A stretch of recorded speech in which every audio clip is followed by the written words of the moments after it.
Hi, Lynchburg. My name is Reed Wodeca, and I'm the Deputy Superintendent for Operations and Strategic Planning here at Lynchburg City Schools. Over the past several months, we have engaged with our community to get feedback on the upcoming Facilities Master Plan. And that feedback has been critical in helping us understand what our schools should look like well into the future. We've held community conversations, we've held a joint city council school board meeting, we've had open community meetings and targeted community group meetings, and we've even solicited feedback in our initial master plan survey. In total, we had over 1,600 responses and met with nearly 24 community groups from a wide variety of perspectives. We understand that conversations and ultimately the decisions that are made as a part of the Facilities Master Plan will have the potential to be quite challenging as we move into the next several months. We want to communicate with you every step of the way and make sure that we hear from you. This video will outline potential paths forward for Lynchburg City Schools, laying out possible future scenarios that would greatly impact our elementary schools here in Lynchburg. We ask that you provide any feedback at the LCS website. In developing a master plan for the future of facilities here at Lynchburg City Schools, we have been working with educational consultant MGT of America. MGT is a consulting firm that helps school divisions throughout the United States make important decisions as they improve their educational programming in their unique community. In examining the educational needs of current and future students in Lynchburg, our consultant, MGT, has recommended the following core actions that should be taken in the near future. Most of these actions focus on our elementary schools. The first core recommendation is to implement close-to-home zoning.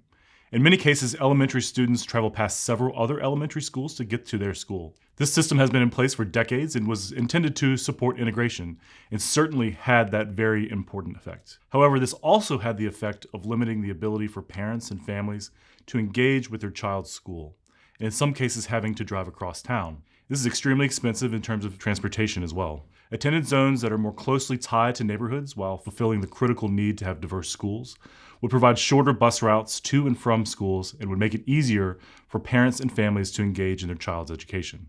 This would not impact the Go Center, Schools for Innovation, or other division-wide programmings.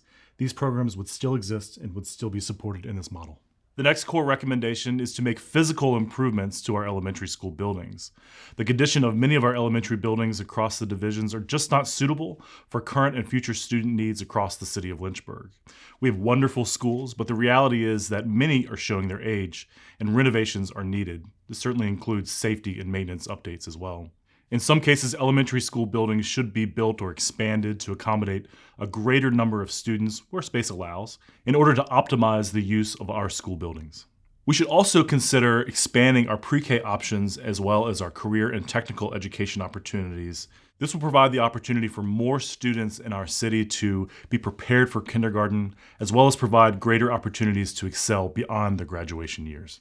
Lastly, we should remove our portable classrooms. Students should be learning in school buildings, and whether you know them as modular classrooms, learning college, or an academic village, our students deserve to be included inside school buildings.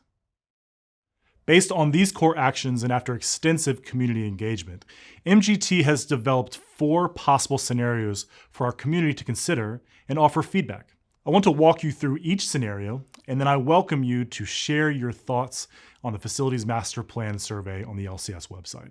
It's important to emphasize that these scenarios are only a potential path forward, and they do not represent final recommendations. Your comments will be included for City Council and the School Board to consider prior to their August 8th, 2023 joint work session. In Scenario 1, current attendance zones would be updated to more closely reflect our close-to-home zoning. Heritage Elementary School would be converted to an alternative program academy, while Fort Hill Community School would be closed. With Heritage Elementary being converted, Sandusky Elementary would need to be rebuilt to balance enrollment from across the division. This new school building would also allow for optional pre-K expansion. Lincoln, Paul Monroe, Perrymont, and R.S. Payne Elementary Schools would need to be renovated to meet the current and future needs of students, and all other elementary schools would require building improvements to address safety and maintenance concerns. In Scenario 2, the current attendance zones would also need to be updated. Darrington Elementary would be closed or repurposed to support expanding pre-K programming.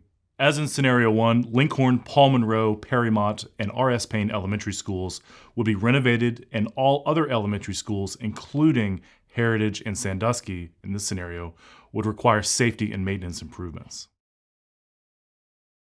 In scenario 3, again, attendance zones would be updated. T.C. Miller Elementary would be closed or repurposed to support expanding pre-K options. In this scenario, Sandusky Elementary would also close, which would require expansions at other elementary school sites to accommodate shifting student populations. Expansions would be required at Bedford Hills, Lincoln, and Perrymont Elementary Schools. Lincoln and Perrymont would also need additional renovations to meet student needs, as would be the case for Paul Monroe and R.S. Payne Elementary Schools. All other elementary schools not already specified in the scenario would require building safety and maintenance improvements. In the final scenario, scenario 4, a citywide close-to-home rezoning would not be enacted. However, attendance zones would shift based on school closures. Darrington Elementary would be closed or repurposed to support pre-K programming. In this scenario, Paul Monroe and Sandusky Elementary Schools would also close, which would require expansions at other sites. Like in scenario 3, expansions would be required at Bedford Hills, Lincoln, and Perrymont Elementary Schools. Lincoln and Perrymont would also need additional renovations, as would R.S. Payne. The other elementary schools would again require building safety and maintenance improvements.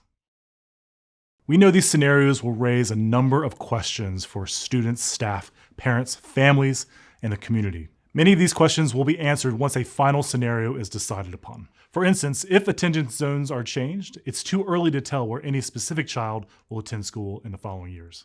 To learn more about these possible scenarios, please visit the LCS website. There you will find additional resources from MGT, as well as a link to fill out the Facilities Master Plan survey. The time is now for us to face important decisions about our schools, and we want to hear from you. Thank you.